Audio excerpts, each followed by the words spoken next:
6 horas e 30 minutos da manhã, vamos trazer as notícias do esporte, falar sobre um clássico eletrizante, hein? O Corinthians venceu o Palmeiras no futebol feminino. Aí, tá vendo? Quem disse que o Corinthians não ganha do Palmeiras, Felipe Melo? Bom dia. Tudo bem, Pedro? Bom dia, Silvânia. Sim. Pois é, o Corinthians venceu ontem o Palmeiras num jogo emocionante, 3-2 no Parque São Jorge, vitória do Timão. E agora o Campeonato Brasileiro Feminino só tem um time invicto, que é o Corinthians, que acabou derrotando a equipe do Palmeiras, o único time ainda sem perder. O Timão chegou a 19 pontos e reassumiu a primeira colocação da equipe. E o Arthur Elias, o técnico do Corinthians, este é incontestável, né? Se por um lado o técnico do futebol masculino, Fernando Lázaro, a torcida contesta, o Arthur Elias não. O aproveitamento dele, Pedro, é de 90%. Eu vi que eu não vi o jogo, mas eu vi os gols. O Corinthians abriu o placar, o Palmeiras virou, depois o Corinthians virou. Foi um vira-vira, né? Foi um grande jogo, né? Das duas, talvez, maiores equipes do futebol brasileiro feminino na atualidade. Tá certo. O que mais nós temos aí o hino do Corinthians aí, ó? Rafael Palmeiras é craque, né? Aí, ó.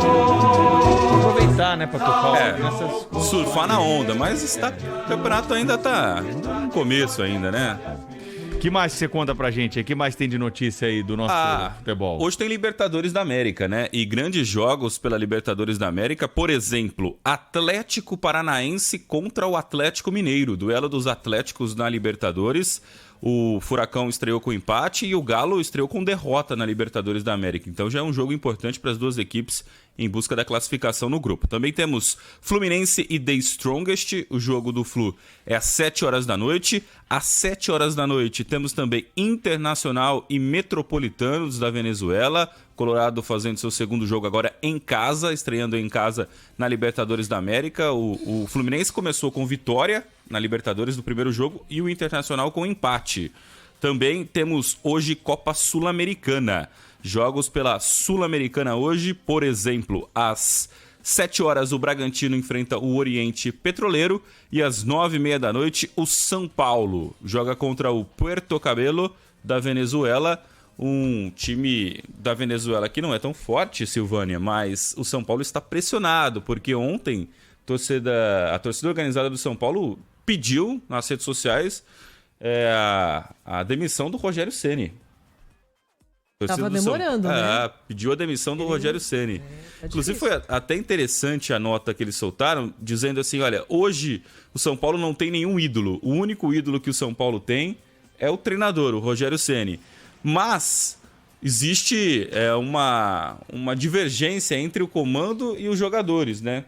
Enfim. Agora, se o Rogério Ceni não tivesse sido quem foi no São Paulo, ele ainda continuaria como técnico a essa altura? Não, já tinha saído.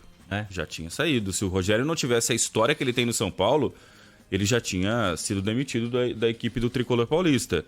Agora, os torcedores organizados do São Paulo disseram nessa nota, olha, os jogadores não têm comprometimento, mas precisamos trocar o treinador. Quer dizer, peraí, quem não tem comprometimento é o treinador ou os jogadores? Alguns jogadores não têm o comprometimento, não vestem a camisa do São Paulo como deveriam vestir. Mas aí você troca o técnico... Será que essa é a mentalidade de toda a torcida? Porque é mais fácil você trocar um do que todos, né? Mas se o cara que tem comprometimento, você vai mandar embora e vai deixar os que não têm comprometimento? Quer dizer, não faz muito sentido a nota que uma das organizadas do São Paulo soltou, mas está pressionado. Rogério Ceni está pressionado no cargo e hoje, às 9h30 da noite, tem a Sul-Americana, o São Paulo jogando contra o time da Venezuela. Aguardemos os próximos capítulos. E hoje tem Liga dos Campeões. Eu deixei o melhor pro final. Porque a Liga dos Campeões está na fase decisiva de quartas de final e hoje Real Madrid e Chelsea, ou melhor, Chelsea e Real Madrid, porque o jogo é na Inglaterra. O primeiro jogo foi 2-0 pro Real Madrid na Espanha.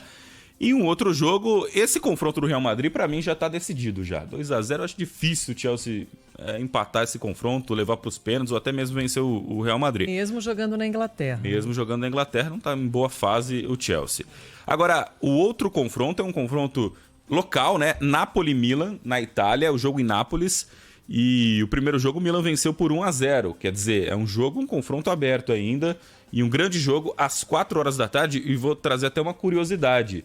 A rivalidade é tanta que os jogadores do Milan, eles levaram todas as refeições direto de Milão para Nápoles, com medo de que algum restaurante, alguém colocasse alguma coisa ali na comida para prejudicar ali os jogadores, para, quem sabe, um laxante ali. Então eles ficaram meio preocupados, e todas as refeições serão conduzidas pela equipe do departamento de nutricionistas do Milan. Não vão comer no hotel, não vão comer em restaurante nenhum nesse dia de hoje para o jogo contra o Napoli. Vamos esperar também. Então, o Napoli tem aí tido uma grande campanha, né? E está melhor. Competições do campeonato italiano melhor que o Milan, né? Mas acabou perdendo o primeiro jogo, 1-0, mas dá para reverter. É, um jogo aberto. Mas a camisa do Milan pesa, né? Quando chega em Champions League, 7 conquistas contra nenhuma do Napoli, a camisa pesa. Amanhã a gente confere os resultados. Vamos lá, eu vou postar no Milan. Felipe, para você encerrar sua participação aqui, 2 notas que estão ligadas de alguma forma ao esporte. Primeira delas, a Justiça de São Paulo bloqueou R$1.700.000 das contas bancárias do atacante William Bigode, do Atlético Paranaense. O processo é movido por ex-companheiros aí do Palmeiras, né? São vários que estão contra ele. O Mike e o Gustavo Scarpa. Exatamente. A investigação apura um suposto esquema de pirâmide financeira por uma empresa indicada pelo jogador aos colegas, né? O Mike investiu R$4 milhões numa aplicação de criptomoedas. A promessa era ter rendimentos de até 5% ao mês. Só ele achou fácil, que né? Achou ia 5% ganhar, talvez fácil. O meio-campista Gustavo Scarpa, também mencionado por você, que hoje está na Inglaterra, também está processando o William, que se defende dizendo que era vítima também aí da suposta fraude, então processos que estão correndo.